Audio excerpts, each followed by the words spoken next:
Bob, it's a good thing you won all those awards in the past because you're now associated with known miscreants on this show. and I am curious, we joke because, you know, Brent Musburger and others have made allusions to spreads, but as a broadcaster of your considerable ability, would the spread have been something that, if nothing else, was sort of a data point that you paid attention to?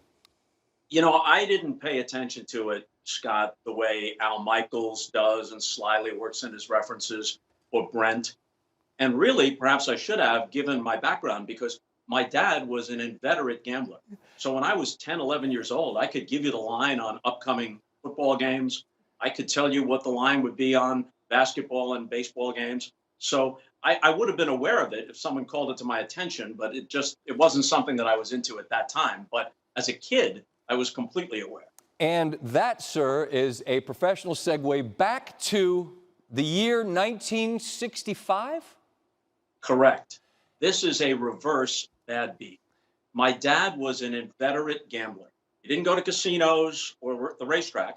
He bet on ball games. He made a decent living, but we lived in a house he bought on the GI Bill for $19,000.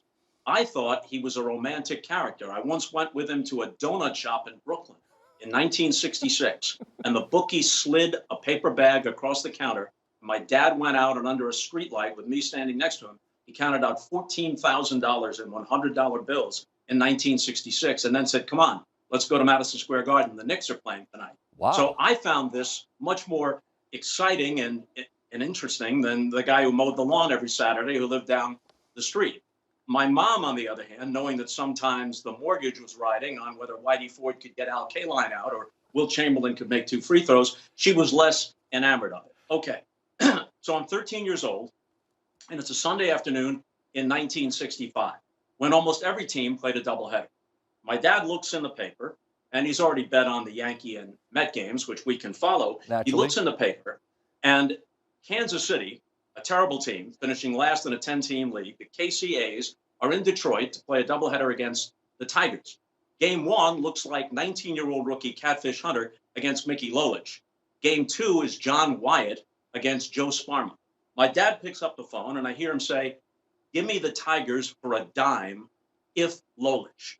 I understand the terminology. It's only the game that Lolich starts. He's got $1,000 riding on it, but the Tigers are 9-5 favorites. If he loses $1,800 plus the VIG.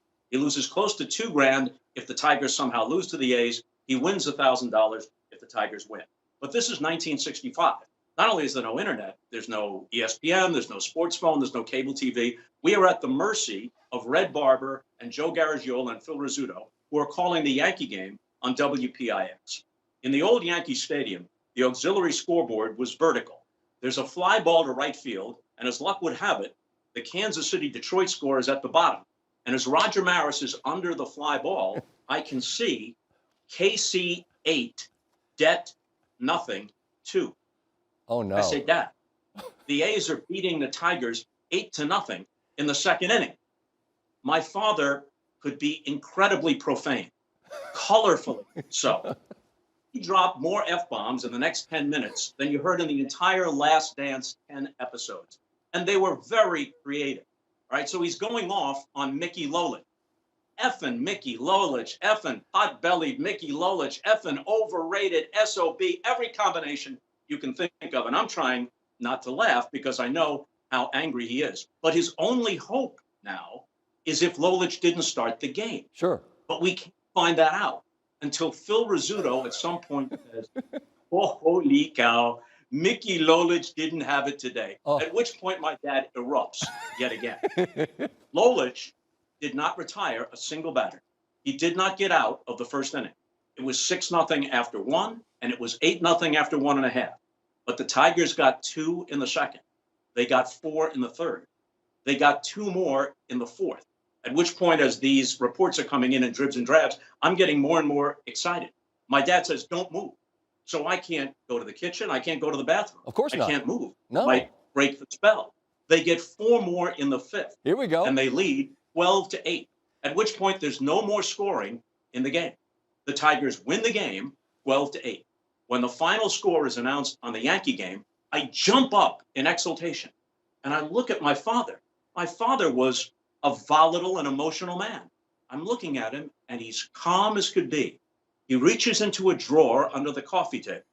He pulls out a cigar. He unwraps it.